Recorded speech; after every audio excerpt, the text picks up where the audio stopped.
તો પાટીદાર દીકરીના અપમાન મુદ્દે ભાજપના સાંસદ અને દિગ્ગજ નેતા પરસોત્તમ રૂપાલાએ પોલીસની કામગીરી સામે ઉઠાવ્યા છે સવાલ। રૂપાલાએ કહ્યું કે પોલીસે યોગ્ય કામગીરી કરી નથી, પોલીસે ખૂબ જ ઉતાવળ કરી છે અને જે કરવાની જરૂર ન હતી એટલું જ નહીં, જવાબદાર અધિકારીઓ સામે કાર્યવાહી થશે તેવી વાત પણ કહેવામાં આવી છે। કોંગ્રેસે આ મુદ્દાને ખૂબ જ હવા આપી છે, ત્યારે ભાજપના સાંસદે પણ પોલીસ કામગીરી સામે સવાલ ઊભા કરતા આ મુદ્દો વધુ ગરમાયો છે।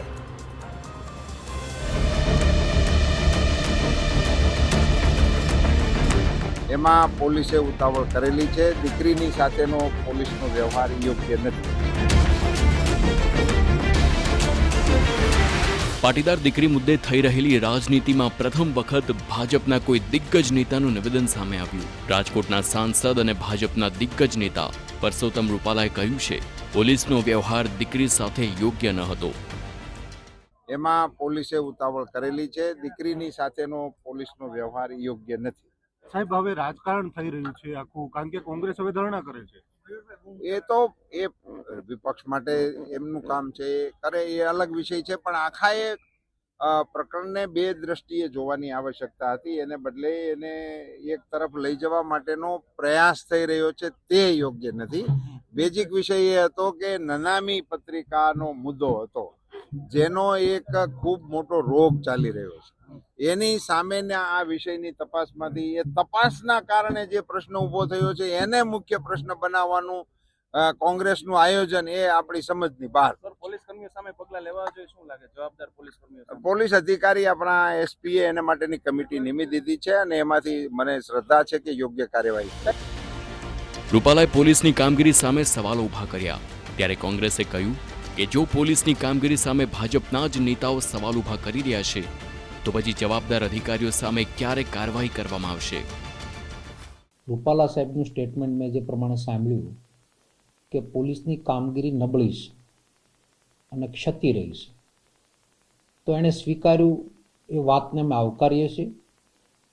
નારી સ્વાભિમાન મંચ ઉપરથી અમે એલાન કર્યું હતું કે આ મંચ કોઈ કોંગ્રેસ ભાજપનો કોઈનો મંચ નથી।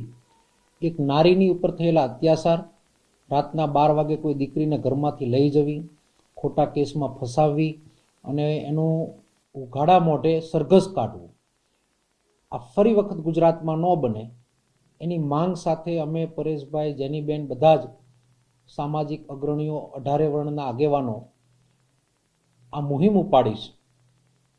ત્યારે દિલીપભાઈ સંઘાણી, ત્યારબાદ નારણભાઈ, ડૉક્ટર કાનાબાર અને આજે છેલ્લે રૂપાલા સાહેબ કે પોલીસની કામગીરી નબળી રહી છે, એ બધા સ્વીકારે છે। તો અમારી એટલી જ માંગ છે કે આપ એક મોટા લેવલના બધા નેતા છો, સરકાર તમારી છે, તાત્કાલિક ધોરણે આ દીકરીને ન્યાય અપાવવા માટે આમાં જવાબદાર પોલીસો પર કાર્યવાહી થાય। કોંગ્રેસે કહ્યું છે કે આ મુદ્દો ખૂબ જ સંવેદનશીલ છે, જેથી સરકારે તત્કાળ જવાબદાર પોલીસ અધિકારીઓ સામે કાર્યવાહી કરવી જોઈએ। ગુજરાતના મુખ્યમંત્રીના આપના મારફત કહેવા માંગુ છું કે તાત્કાલિક ધોરણે પગલાં ભરો, નહીં તો દાદા આ દીકરી તમને દજાડશે।